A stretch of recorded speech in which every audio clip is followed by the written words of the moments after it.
Un lundi 14 mars, le Bonheur des Dames inaugurait ses magasins neufs par la grande exposition des nouveautés d'été. Toute une émotion fermentait dans les boutiques du voisinage, et l'on voyait contre les vitres les faces pâles des petits commerçants. La porte d'honneur, haute et profonde comme un porche d'église, surmontée d'un groupe, l'industrie et le commerce se donnant la main, était abritée sous une vaste marquise dont les dorures fraîches semblaient éclairer les trottoirs d'un coup de soleil. À droite, à gauche, les façades, d'une blancheur crue encore, s'allongeaient, faisaient retour sur les rues Monsigny et de la Michaudière, occupaient toute l'île, sauf sur le côté de la rue du 10 décembre, où le crédit immobilier allait bâtir. Dès 6 heures, Mouret était là, donnant ses derniers ordres. Une large galerie allait de bout en bout, flanquée à droite et à gauche de 2 galeries plus étroites, la galerie Monsigny et la galerie Michaudière. L'architecte, un jeune homme amoureux des temps nouveaux, ne s'était servi de la pierre que pour les sous-sols et les piles d'angle, puis il avait monté toute l'ossature en fer, des colonnes supportant des poutres et des solives. Partout on avait gagné de l'espace. L'air et la lumière entraient librement. Le public circulait à l'aise. C'était la cathédrale du commerce moderne, solide et légère, faite pour un peuple de clients. À cette heure, le nombre des rayons était de 39 et l'on comptait 1800 employés, dont 200 femmes. Un monde poussait là dans la vie sonore des hautes nefs métalliques. Mouret avait l'unique passion de vaincre la femme. Il la voulait reine dans sa maison. Il lui avait bâti ce temple pour l'y tenir à sa merci. Aussi, nuit et jour, se creusait-il la tête à la recherche de trouvailles nouvelles. Déjà, voulant éviter la fatigue des étages aux dames délicates, il avait fait installer 2 ascenseurs capitonnés de velours. Puis il venait d'ouvrir un buffet où l'on donnait gratuitement des sirops et des biscuits, et un salon de lecture, une galerie monumentale décorée avec un luxe trop riche, dans laquelle il risquait même des expositions de tableaux. Mais son idée la plus profonde était de conquérir la mère par l'enfant. Il ne perdait aucune force, spéculait sur tous les sentiments, arrêtait les mamans au passage en offrant au bébé des images et des ballons. Un trait de génie que cette prime des ballons, distribuée à chaque acheteuse. Des ballons rouges à la fine peau de caoutchouc, portant en grosses lettres le nom du magasin, et qui, tenus au bout d'un fil, voyageant en l'air, promenaient par les rues une réclame vivante. La grande puissance était surtout la publicité. Mouret en arrivait à dépenser par an 300 000 francs de catalogues d'annonces et d'affiches. Il les accompagnait même d'échantillons collés sur des feuilles. C'était un débordement d'étalage. Le bonheur des dames sautait aux yeux du monde entier, envahissait les murailles, les journaux, jusqu'aux rideaux des théâtres. Il professait que la femme est sans force contre la réclame, qu'elle finit fatalement par aller au bruit. Du reste, il lui tendait des pièges plus savants. Il l'analysait en grand moraliste. Ainsi, il avait découvert qu'elle ne résistait pas au bon marché, qu'elle achetait sans besoin quand elle croyait conclure une affaire. Et sur cette observation, il basait son système des diminutions de prix. Il baissait progressivement les articles non vendus, préférant les vendre à perte, fidèle au principe du renouvellement rapide des marchandises. Puis il avait pénétré plus savant encore dans le cœur de la femme. Il venait d'imaginer les rendus, un chef-d'œuvre de séduction jésuitique. « Prenez toujours, madame, vous nous rendrez l'article s'il cesse de vous plaire. » Et la femme qui résistait trouvait là une dernière excuse, la possibilité de revenir sur une folie. Elle prenait la conscience en règle. Maintenant, les rendus et la baisse des prix entraient dans le fonctionnement classique du nouveau commerce. Mais où Mouret se révélait encore un maître sans rival, c'était dans l'aménagement intérieur des magasins. Il posait en loi que pas un coin du bonheur des dames ne devait rester désert. Partout, il exigeait du bruit, de la foule, de la vie, car la vie attire la vie. De cette loi, il tirait toutes sortes d'applications. D'abord, il fallait que, de la rue, on crût à une émeute, et il obtenait cet écrasement en mettant sous la porte des soldes, des casiers et des corbeilles, débordant d'articles à vil prix, faisait penser que les magasins craquaient de monde, lorsque souvent ils n'étaient qu'à demi-pleins. Ensuite, le long des galeries, il avait l'art de dissimuler les rayons qui chômaient, par exemple les châles en été et les indiennes en hiver. Il les entourait de rayons vivants, les noyait dans du vacarme. Lui seul avait encore imaginé de placer au 2e étage les comptoirs des tapis et des meubles, des comptoirs où les clientes étaient plus rares et dont la présence au rez-de-chaussée aurait creusé des trous vides et froids. S'il en avait découvert le moyen, il aurait fait passer la rue au travers de sa maison. Justement, Mouret se trouvait en proie à une crise d'inspiration. Le samedi soir, comme il donnait un dernier coup d'œil aux préparatifs de la grande vente du lundi dont on s'occupait depuis un mois, il avait eu la conscience soudaine que le classement des rayons adopté par lui était inepte.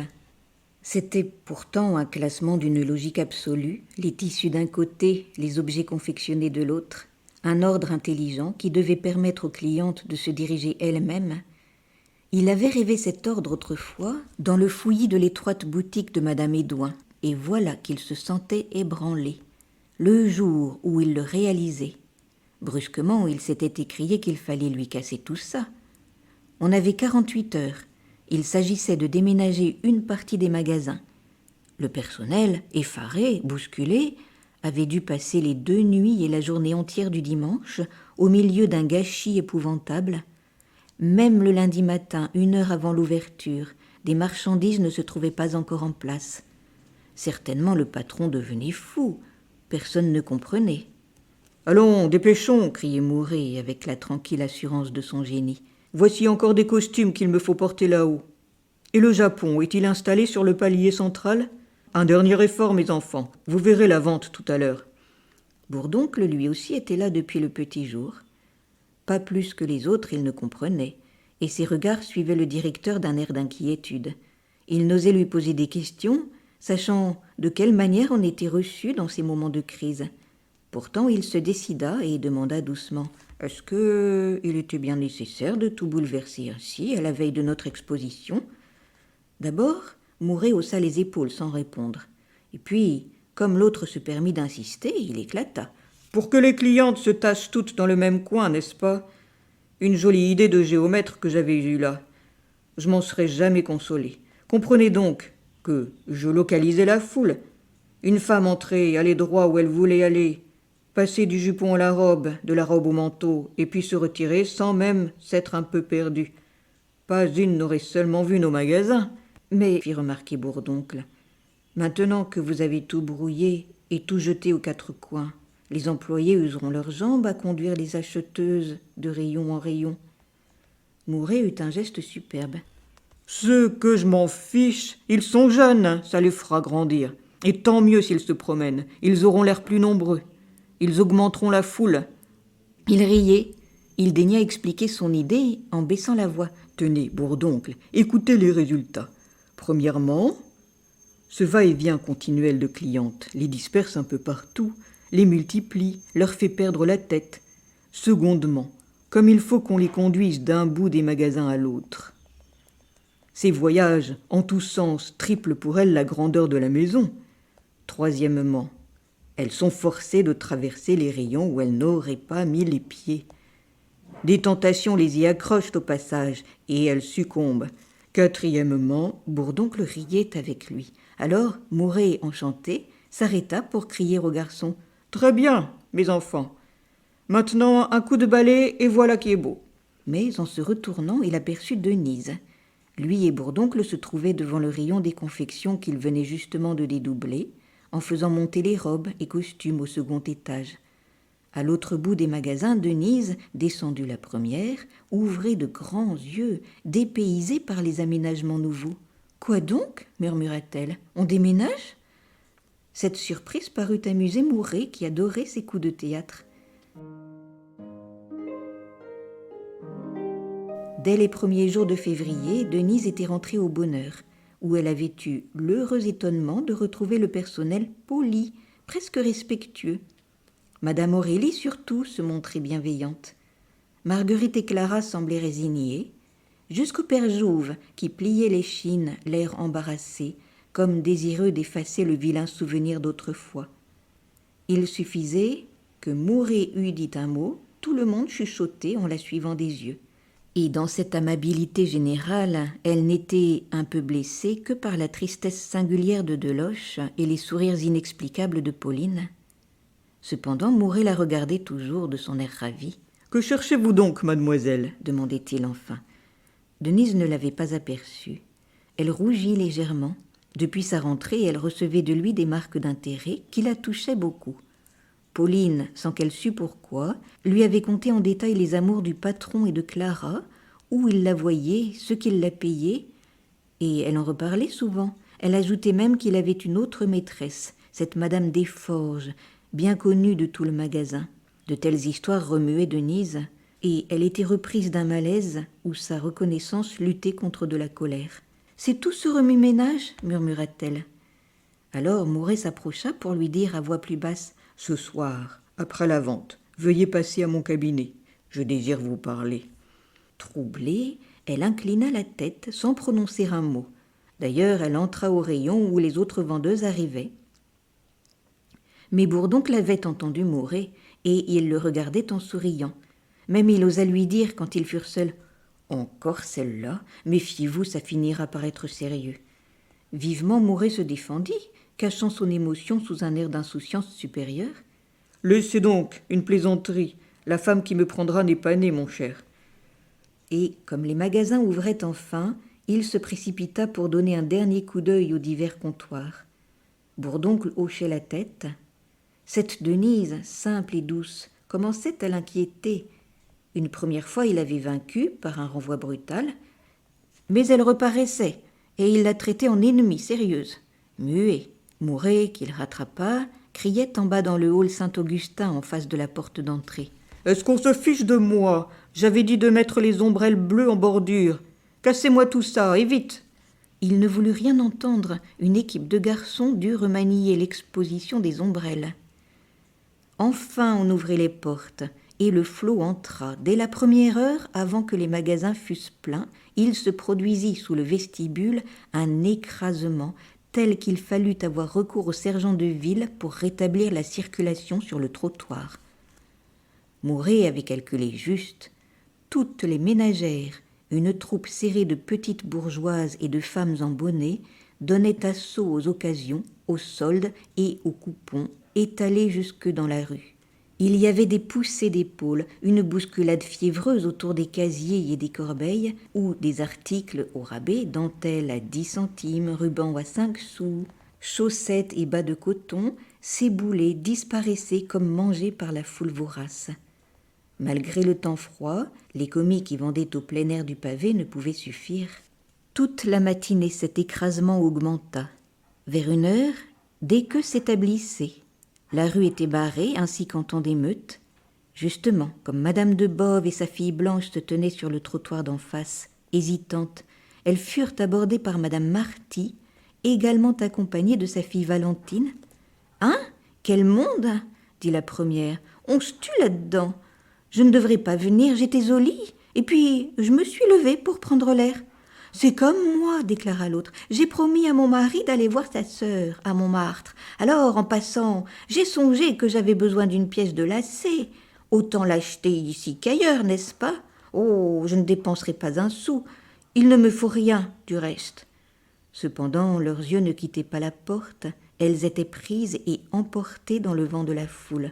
« Non, non, je ne rentre pas. J'ai peur, » murmura Madame de Boves. « Blanche, allons-nous-en, nous serions broyés. » Mais sa voix faiblissait. Elle cédait peu à peu au désir d'entrer où entre le monde. Ces dames, saisies par le courant, ne pouvaient plus reculer, et comme les fleuves tirent à eux les eaux errantes d'une vallée, il semblait que le flot des clientes coulant à plein vestibule buvait les passantes de la rue, aspirait la population des 4 coins de Paris. Elles n'avançaient que très lentement, serrées à perdre haleine, tenues debout par des épaules, des ventres dont elles sentaient la molle chaleur, et leur désir satisfait, jouissaient de cette approche pénible qui fouettait davantage leur curiosité. « Ah, enfin !» dit-elle en poussant un soupir. Ces dames venaient de se dégager. Elles étaient dans le hall Saint-Augustin. Leur surprise fut grande de le trouver presque vide. Mais un bien-être les envahissait. Il leur semblait entrer dans le printemps au sortir de l'hiver de la rue, tandis que dehors soufflait le vent glacé des giboulées. Déjà la belle maison, dans les galeries du bonheur, s'attiédissait avec les étoffes légères, l'éclat fleuri des nuances tendres, la gaieté champêtre des modes d'été et des ombrelles. « Regardez donc !» cria madame de Boves, immobilisée, les yeux en l'air. C'était l'exposition des ombrelles, toutes ouvertes, arrondies comme des boucliers. Elles couvraient le hall, de la baie vitrée du plafond à la simesse de chêne verni. Autour des arcades des étages supérieurs, elles dessinaient des festons. Le long des colonnes, elles descendaient en guirlandes. Sur les balustrades des galeries, jusque sur les rampes des escaliers, elles filaient en lignes serrées. Et partout, rangées symétriquement, bariolant les murs de rouge, de vert et de jaune, elles semblaient de grandes lanternes vénitiennes allumées pour quelque fête colossale. Dans les angles, il y avait des motifs compliqués, des étoiles faites d'ombrelles à 39 sous, dont les teintes claires, bleu pâle, blanc, crème, rose tendre, brûlaient avec une douceur de veilleuse, tandis que, au-dessus, d'immenses parasols japonais, où des grues couleur d'or volaient dans un ciel de pourpre, flambaient avec des reflets d'incendie. Madame Marty cherchait une phrase pour dire son ravissement, et elle ne trouva que cette exclamation. « C'est féerique !» Et puis, tâchant de s'orienter, « Voyons, le lacet est à la mercerie, j'achète mon lacet et je me sauve. »« Je vous accompagne, dit madame de Boves. N'est-ce pas, Blanche? Nous traversons les magasins, pas davantage. » Mais dès la porte, ces dames étaient perdues. Elles tournèrent à gauche, et comme on avait déménagé la mercerie, elles tombèrent au milieu des ruches, et puis au milieu des parures. Sous les galeries couvertes, il faisait très chaud, une chaleur de serre, moite et enfermée, chargée de l'odeur fade des tissus, et dans laquelle s'étouffait le piétinement de la foule. Alors, elles revinrent devant la porte où s'établissait un courant de sortie, tout un défilé interminable de femmes et d'enfants sur qui flottait un nuage de ballons rouges. 40 000 ballons ont été prêts. Il y avait des garçons chargés spécialement de la distribution. À voir les acheteuses qui se retiraient, on aurait dit en l'air, au bout des fils invisibles, un vol d'énormes bulles de savon reflétant l'incendie des ombrelles. Le magasin en était tout illuminé. « C'est un monde !» déclarait madame de Boves. « On ne sait plus où on est. » Pourtant, ces dames ne pouvaient rester dans le remous de la porte, en pleine bousculade de l'entrée et de la sortie. L'inspecteur Jouve, heureusement, vint à leur secours. Il se tenait sous le vestibule, grave, attentif, dévisageant chaque femme au passage. Chargé spécialement de la police intérieure, il flairait les voleuses. « La mercerie, mesdames ?» dit-il obligeamment. « Allez à gauche, tenez, là-bas, derrière la bonnetterie. » Cependant, comme elle traversait les foulards et la ganterie, son cœur défaillit de nouveau. Il y avait là, sous la lumière diffuse, un étalage aux colorations vives et gaies, d'un effet ravissant. Les comptoirs, rangés symétriquement, semblaient être des plates-bandes. Changer le hall en un parterre français où souriait la gamme tendre des fleurs. À nu sur le bois, dans les cartons éventrés, hors des casiers trop pleins, une moisson de foulards mettait le rouge vif des géraniums, le blanc laiteux des pétunias, le jaune d'or des chrysanthèmes, le bleu céleste des verveines. Et plus haut, sur les tiges de cuivre, s'enguirlandait une autre floraison de fichus jetés, des rubans déroulés, tout un cordon éclatant qui se prolongeait, montait autour des colonnes, se multipliait dans les glaces. « Que désire madame ?» demanda Mignot en voyant madame Marty plantée devant le chalet. « Voici des gants de Suède à 1,75 francs, première qualité. » Il avait la proposition acharnée, appelant les passantes du fond de son comptoir, les importunant de sa politesse. Comme elle refusait de la tête, il continua. « Des gants du Tyrol à 1,25 francs, des gants de Turin pour enfants, des gants brodés toutes couleurs. »« Non, merci, je n'ai besoin de rien, » déclara madame Marty. Mais il sentit que sa voix mollissait. Il l'attaqua plus rudement en lui mettant sous les yeux des gants brodés. Et elle fut sans force, elle en acheta une paire. Et puis madame de Boves la regardait avec un sourire. Alors elle sourit. « Hein? Suis-je un enfant? Si je ne me dépêche pas de prendre mon lacet et de me sauver, je suis perdue. » Par malheur, il y avait à la mercerie un encombrement telle qu'elle ne put se faire servir. Toutes deux attendaient depuis 10 minutes, et elles s'irritaient lorsque la rencontre de madame Le Bourdelais et de ses 3 enfants les occupa. Cette dernière expliquait de son air tranquille de jolie femme pratique qu'elle avait voulu montrer ça aux petits.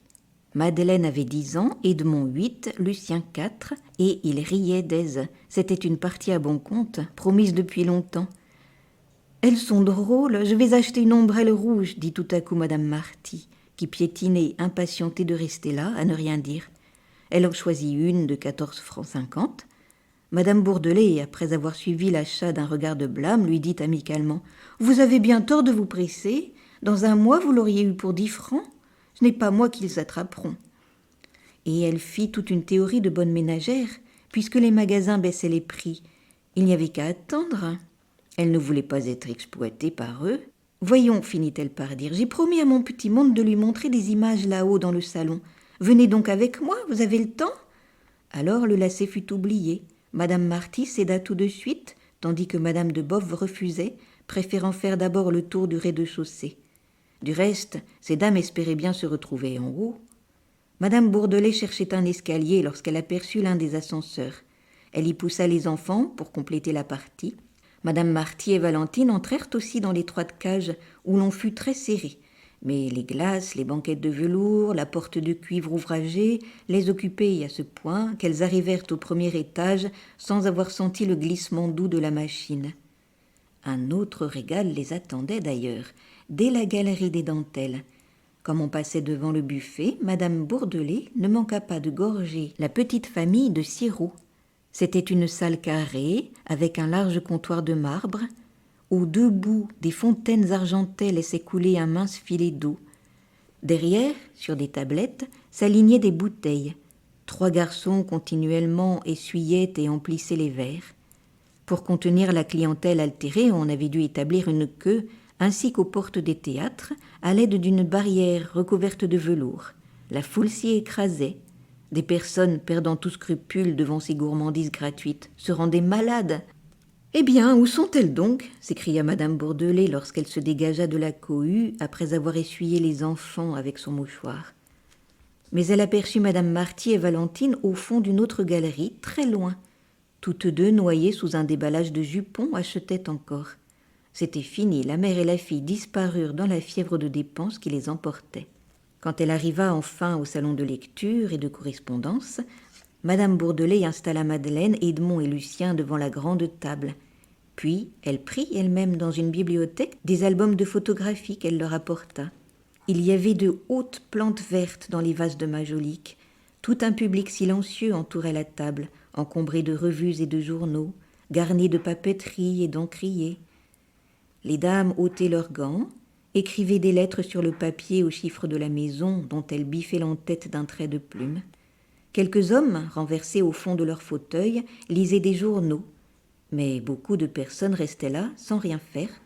Maris attendant leurs femmes lâchées au travers des rayons, jeunes dames discrètes quêtant l'arrivée d'un amant, vieux parents déposés comme au vestiaire pour être repris à la sortie.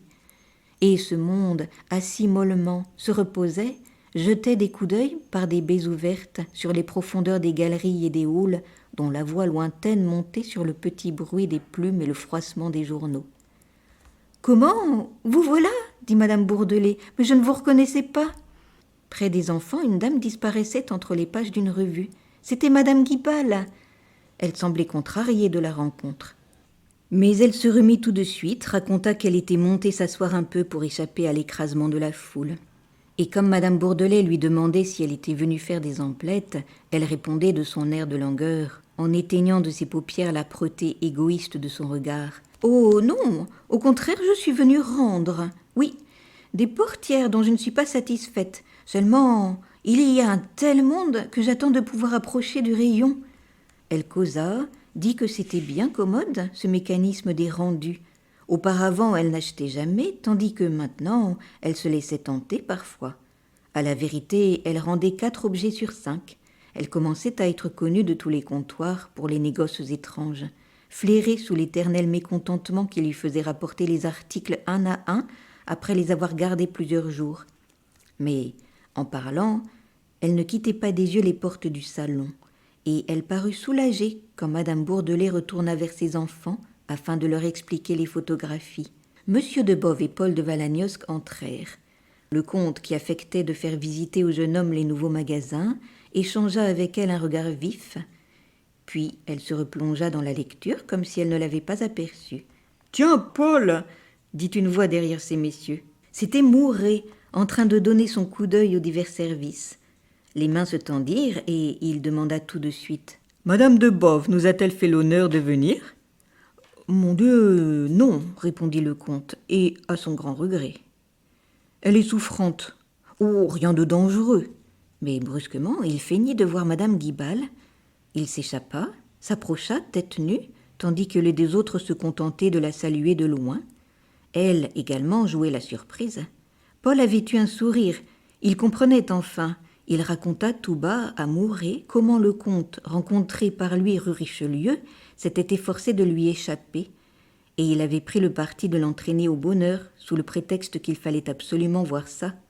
Depuis 1 an, la dame tirait de ce dernier l'argent et le plaisir qu'elle pouvait, n'écrivant jamais, lui donnant rendez-vous dans des lieux publics, les églises, les musées, les magasins, pour s'entendre. « Je crois qu'à chaque rendez-vous, il change de chambre d'hôtel, » murmurait le jeune homme. L'autre mois, il était en tournée d'inspection, il écrivait à sa femme tous les 2 jours, de Blois, de Libourne, de Tarbes, et je suis pourtant convaincu de l'avoir vu entrer dans une pension bourgeoise des Batignolles. Mais regarde-le donc, il est beau devant elle, avec sa correction de fonctionnaire. La vieille France, mon ami, la vieille France. « Et ton mariage ?» demanda Mouret. Paul, sans quitter le comte des yeux, répondit qu'on attendait toujours la mort de la tante. Et puis, l'air triomphant. « Hein, t'as vu, il s'est baissé, il lui a glissé une adresse. La voilà qui accepte de la mine la plus vertueuse. Une terrible femme, cette rousse délicate aux allures insouciances. Eh bien, il se passe de jolies choses chez toi. »« Oh, dit Mouret en souriant, ces dames ne sont point ici chez moi, elles sont chez elles. » Ensuite il plaisanta. L'amour comme les hirondelles portait bonheur aux maisons. « Tu le vois, elles sont chez elles, » répéta Mouret, qui montrait d'un geste large l'entassement de femmes dont craquaient les rayons. Justement, madame Desforges, après avoir failli laisser son manteau dans la foule, entrait enfin et traversait le premier hall. Puis, arrivée à la grande galerie où elle leva les yeux, c'était comme une nef de gare, entourée par les rampes des 2 étages, coupée d'escaliers suspendus, traversée de ponts volants. Les escaliers de fer à double révolution développaient des courbes hardies, multipliaient les paliers, les ponts de fer jetés sur le vide, filaient droit très haut, et tout ce fer mettait là, sous la lumière blanche des vitrages, une architecture légère, une dentelle compliquée où passait le jour, la réalisation moderne d'un palais de rêve, d'une Babel entassant des étages, élargissant des salles, ouvrant des échappées sur d'autres étages et d'autres salles à l'infini. Du reste, le fer régnait partout. Le jeune architecte avait eu l'honnêteté et le courage de ne pas le déguiser sous une couche de badigeon imitant la pierre ou le bois. En bas, pour ne point nuire aux marchandises, la décoration était sobre, de grandes parties unies de teintes neutres, puis, à mesure que la charpente métallique montait, les chapiteaux des colonnes devenaient plus riches, les rivets formaient fleurons, les consoles et les corbeaux se chargeaient de sculptures. Dans le haut, enfin, les peintures éclataient, le vert et le rouge au milieu d'une prodigalité d'or, des flots d'or, des moissons d'or, jusqu'aux vitrages dont les verres étaient émaillés et niellés d'or. Sous ces galeries couvertes, les briques apparentes des voûtins étaient également émaillées de couleurs vives. Des mosaïques et des faïences entraient dans l'ornementation, égayaient les frises, éclairaient de leurs notes fraîches la sévérité de l'ensemble, tandis que les escaliers aux rampes de velours rouge étaient garnis d'une bande de fer découpée et polie, luisant comme l'acier d'une armure. Bien qu'elle connût déjà la nouvelle installation, madame Desforges s'était arrêtée, saisie par la vie ardente qui animait ce jour-là l'immense nef. En bas, autour d'elle, continuait le remous de la foule, dont le double courant d'entrée et de sortie se faisait sentir jusqu'au rayon de la soie. Foule encore très mêlée. Et cette mère, ses chapeaux bariolés, ses cheveux nus, blonds ou noirs, roulés d'un bout à l'autre de la galerie, confus et décolorés au milieu de l'éclat vibrant des étoffes. Madame Desforges ne voyait de toutes parts que les grandes pancartes aux chiffres énormes, dont les taches crues se détachaient sur les indiennes vives, les soies luisantes, les lainages sombres. Partout les glaces reculaient les magasins, reflétaient des étalages avec des coins de public, pendant que, à gauche, à droite, les galeries latérales ouvraient des échappées, les enfoncements neigeux du blanc, les profondeurs mouchetées de la bonneterie, lointains, perdus, éclairés par le goût de lumière de quelques baies vitrées, et où la foule n'était plus qu'une poussière humaine. Puis, lorsque Madame Desforges levait les yeux, c'était le long des escaliers, sur les ponts volants, autour des rampes de chaque étage, une montée continue et bourdonnante, tout un peuple en l'air, voyageant dans les découpures de l'énorme charpente métallique, se dessinant en noir sur la clarté diffuse des vitres émaillées. De grands lustres dorés descendaient du plafond, et au-dessus de cette confusion, tout en haut, le rayon de la literie, comme suspendu, mettait des petits lits de fer garnis de leurs matelas, drapés de leurs rideaux blancs, un dortoir de pensionnaires qui dormaient dans le piétinement de la clientèle, plus rare à mesure que les rayons s'élevaient davantage.